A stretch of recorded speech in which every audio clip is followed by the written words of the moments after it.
একটু সুন্দর মুখের ভিতরে কিছু মুখের বাইরে তারপর এই বক্তব্যগুলো থাকবে। আল্লাহ নবী ফরমান উম্মত তারাই এই জায়গাটা বড় কঠিন, কিরা পর্যন্ত হাতে পর্যন্ত কবর পর্যন্ত মুখ পর্যন্ত তোমার কর্মের কারণে তুমি পাপ করছো, এই পাপের কারণে মাথার কবরগুলো শরীর রক্তগুলো গলে গলে পড়বে, আবার ফেরেশতারা ধরা লাগাইব, আবার করবো এইভাবে করতে করতে এই পর্যন্ত কবর পর্যন্ত হাতে পর্যন্ত কিরা পর্যন্ত ঢুকে থাকবে। ওয়ানু আলাইহি সাল্লাতু ওয়াসসালাম পরে হাদিস আল্লাহ নবী বলেন ইয়াহশুরুন নাসু ইয়াউমাল কিয়ামাতি উফাতান কুরাতান কুরবা ফাকুতু ইয়া রাসূলুল্লাহ। আল্লাহ নবী বলেন ও দুনিয়ার উম্মতরা জেনে রাখো, আল্লাহ নবী সাহাবীদের সাথে ওয়াজ করতেছেন, ওখানে মাসাল আয়েশা সিদ্দিকা আর বহু সিদ্দিকের নিয়ে আমার নবীর সবচেয়ে ঘনিষ্ঠ স্ত্রী মাসাল আয়েশা সিদ্দিকা আছে। আল্লাহ নবী বলেন জেনে রাখো আয়েশা রে, আমার উম্মতরা হাসরের ময়দানে উলঙ্গ অবস্থায় ওঠানো হইব। কি অবস্থায়?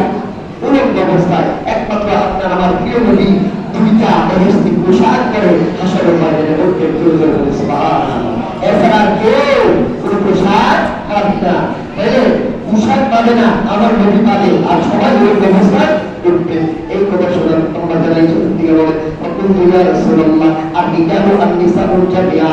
নবী হাত আসলে ময়দানে যারা উলঙ্গ অবস্থায় উঠবে তার মধ্যে কি নারী পুরুষ সবাই একত্রিত? আল্লাহ নবী বলেন হ্যাঁ, একত্রিত নারী এবং পুরুষ দুইজনই একত্রিত উঠবে।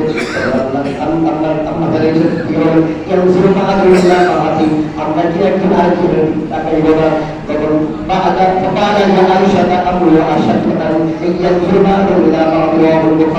আমার নবীর ওই সময়টা তোমার কঠিন একটা সময় হবে, এমন একটা কঠিন সময় হবে, ওই সময় কেউ কারো দিকে কেউ তাকায় বলার সুযোগ পাবে না, তাদের নিজ নিজের চিন্তা নিমগ্ন হয়ে তাদের করে বলি সুবহানাল্লাহ। আমরা সামনে ছোট্ট একটা লোকটার কাছে আমরা ফাঁস করে তাকায় থাকি, যাকে ঠাট্টা বিদ্রুপ হাসাহাসি করি করি না, কিন্তু আসলে ময়দানে সবাই বলবো, আপনিও বলবো, আমিও বলবো, নারীও বলবো, পুরুষ বলবো, কেউ কারো দিকে তাকাবে না, এমন চিন্তা আল্লাহ মাথায় দিয়ে দিবে, চিন্তায় মগ্ন থাকবে, কে কারো দিকে তাকায় বলার সুযোগ পাবে না। وقال النبي عليه الصلاة والسلام الله رسول الله فرمان يرتقي جهنم يوم لها 70,000 زمام مع كل زمام 70,000 ملاك يرجون غير المسلم وإن حشر الميدان জাহান্নামকে টানে আনা হইবে। প্রত্যেকটা জাহান্নামের মধ্যে 70,000 ফেরেশতারা শিকল লাগাইয়া, এক একটা শিকলের মধ্যে 70,000 ফেরেশতারা ধরিয়া তাই না জাহান্নামকে কিয়ামতের ময়দানে গিয়ে উপস্থিত করা হইবে। কঠিন জায়গা। ওয়ান আয়েশা রাদিয়াল্লাহু তাআলা আনহা সাকারাতান নার মুতাবাকায় হইল।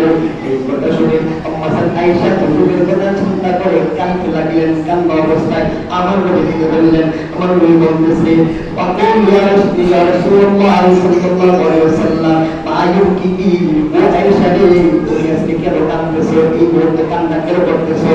قالت سكرت النار فبقيتها আয়েশা ডাকতে বলে ইয়া রাসূলুল্লাহ নবী গো, আপনি যেভাবে হাসরের ময়দানে কিয়ামতের অবস্থার কথা বলেছেন, ওই জায়গাটা কথা স্মরণ করে আমি আয়েশা কান্নাতেছি, যখন কান্দেছি। হাল তাযকুরুনা আহলিকুম ইয়াউমাল কিয়ামাহ, নবী গো আপনি যে বলেছেন আমাকে, আপনি ওই সময় তাই মানুষ করে বিপদ থাকে, আমি তো আপনার স্ত্রী, আপনার আরো স্ত্রী আছে, সন্তান আছে, ওই সময় কি আপনার কাছে তাদের কথা বলে থাকবে না? আপনার কাছে কি তাদের কথা বলে থাকবে না? এত প্রশ্ন হইল। এই হাদিস দিয়া অনেক আলেম ওলামা বুঝাই দেয়, আমরা যেমন চিন্তায় থাকবো নবীও চিন্তায় থাকে। নাউজুবিল্লাহ বল, নাউজুবিল্লাহ।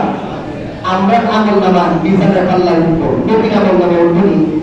আমরা লোক বুঝতে হচ্ছে, নবী বুঝতে হচ্ছে। আমার নবী বলতেছে আমি সাক্ষাৎ